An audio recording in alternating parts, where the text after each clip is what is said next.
Hey guys, it's Todd from Prepare to Survive coming at you with another video. When you're out enjoying the outdoors, be it recreational, maybe more training driven, where you're really trying to hone your skills, maybe you're out fishing, anything like that, you want to make sure you're prepared. That's really what this channel is about, is being prepared in everyday life, regardless of what we're doing, being prepared to survive. What I have here is my first attempt at I call this my kayak kit, because this is what I would take on my person when I went kayaking. Now, if you watch my personal survival kit video, that would also come as well. However, that kit's bulky, so it'd probably be in a bag, or I'd find a way to try to lash it to myself. But this, with what I did right here, this can go right on my belt loop and in a cargo pocket. Or a pocket rather, or I can put it in a cargo pocket and loop it around the button, things like that. So, first off, the kit itself, you can get these offline. I actually got this from True Utility. My peanut lighter came in one of these, and you know, you get them pretty much with a lot of the things you buy, and I really like them. They're pretty sturdy plastic. I did wrap it in duct tape. It's the Gorilla Tape, actually, not because I want to hide what's inside here, but if this plastic cracks, it just gives it a little bit more integrity. Also, tinder, repair, things like that. I don't really want anything to go to waste. I did wrap the outside here in black electrical tape. I'm probably going to change this to orange, just so it's a little easier to see. And I wrapped it quite a bit because I wanted to make sure that it was sealed. So, looking at it, right here on the top, you can kind of tell fire. I have a wet fire. I have a Vaseline-soaked cotton ball. I have a contact lens. If you watch my other videos, you guys know I can only see out of my left eye, so I want to make sure that that eye is, I can see. One contact. I guess in some ways I'm kind of lucky that I only need one contact. I also have two contacts. It's been a while since I've actually been in this kit. I built it in Colorado, so I have the two split rings for the wire saw, fishing line, a rubber band, a little thing of super glue, crazy glue, whatever you want to call it, a water purification tablet pack. Just kind of dump the stuff we haven't gone throughout.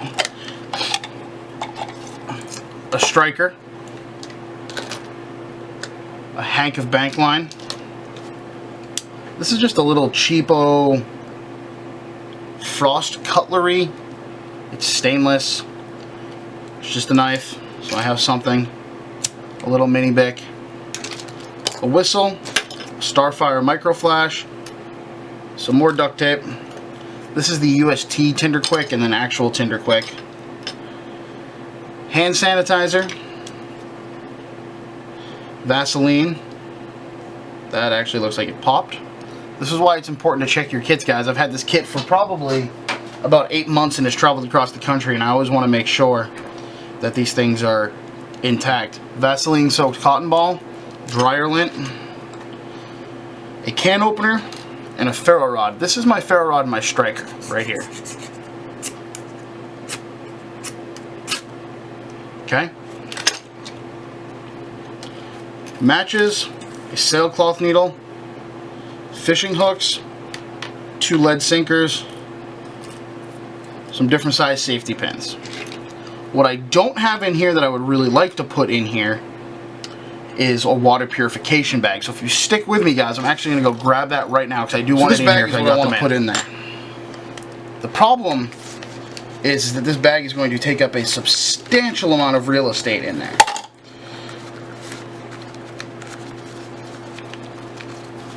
If I roll it up like this, it's just not going to fit. So it's kind of why I wanted to test the size. I don't think I'm actually going to be able to fit one in there. I could probably fold it up into a square. Maybe try a couple other things. So if you guys have any idea as to how perhaps I could make this work without taking up, you know, the entirety, because this is the other option, slide it in here like this. And that takes up just so much real estate. I understand that water is important, but that is a lot of real estate. And you know what? Maybe I'll take out a contact, and I have a different whistle I can try. So let me go ahead and actually try to rebuild this, and then I'm going to come back to you guys and show you kind of what I came up with. I don't think I've seen a video like this where someone's actually kind of thought crafting on it, or whatever you call it. So this is the whistle, so stay with me. Replace that one with. If you look at it, it's shorter. Looks like it's a little bit, maybe a hair fatter, but look at the width that I'm saving on that. So we're gonna try that, because I truly believe that that water bag is worth its weight in gold. I also have to be careful though, because I don't want to cut it or tear it or anything, so I kind of have to be a little bit more delicate with how I'm putting things in. I think that when building these kits, you kind of need to take a lot into consideration. A lot of people I see make fantastic kits, but then they don't test the items in them. And I believe that if you're going to make a kit like this, you really need to test and make sure that these items are in fact going to work, because your life could depend on it. That's why we build these kits. We don't just build them just for fun. I build them because I think this is a lot of fun. It's like a puzzle, but you want to figure out why you know, or what you're going to do to make these things work. So I typically put a lot of emphasis on fire. I put a lot of emphasis on water. This one can't have a lot of emphasis on water as far as ways to purify right off the bat, because it takes up space, a lot of space. The ability to have water to use those purification tablets takes up a ton of space.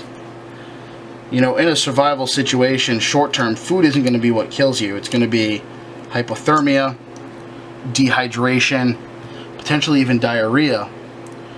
I'm actually going to put some diarrhea pills in here as well, just in case. So I did go get two things of Imodium. They're not actually called Imodium, they're called loperamide hydrochloride. They're anti-diarrheals.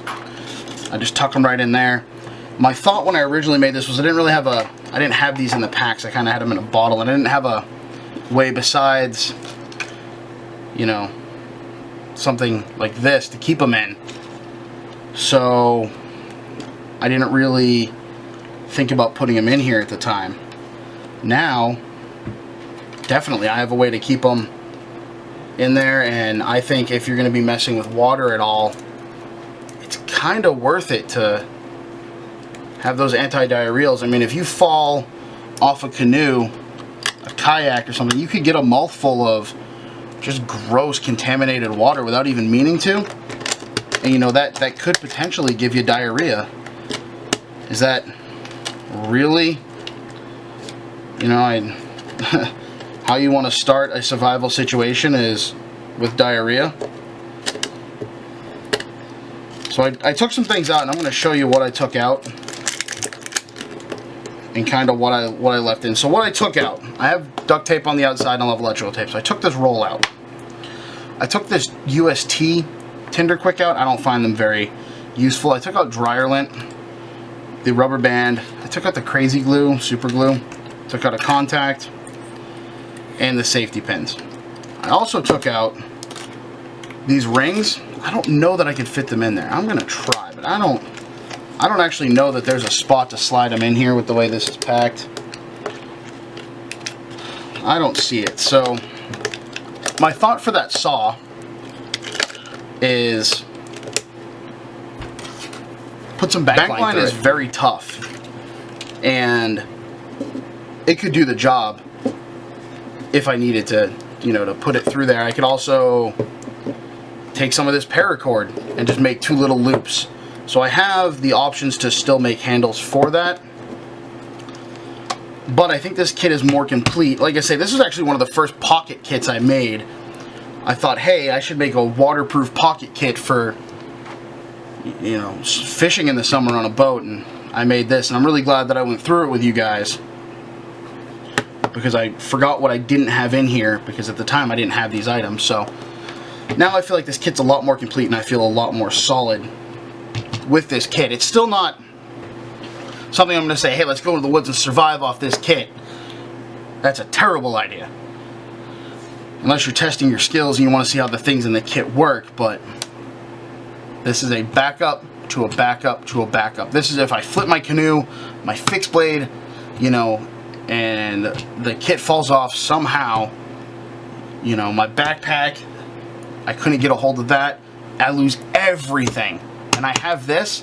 This is going to make it at least easier to self-effect rescue or to survive until someone can get to me, depending on the situation. But this is not a survival, I'm going to go out and live off of this kit. And I think a lot of people build these kits and go, yeah, I can, you know, they make it seem like that's what they're going to do. This is a shit hit the fan waterproof kit. And that's kind of, you know, these personal survival kits, I like to call them, you know, mini shit hit the fan kits, because that's what they're there for, is when shit hits the fan, this is what's going to help you guys get home. You know, this right here is, it's bigger than an Altoids kit, and it definitely has some stuff I couldn't fit in an Altoids kit in here, but it's also waterproof. So take it for what it's worth, guys. Please like, share, subscribe. Let me know what you guys want to see. Thanks so much for watching, and until next time, be prepared to survive, guys.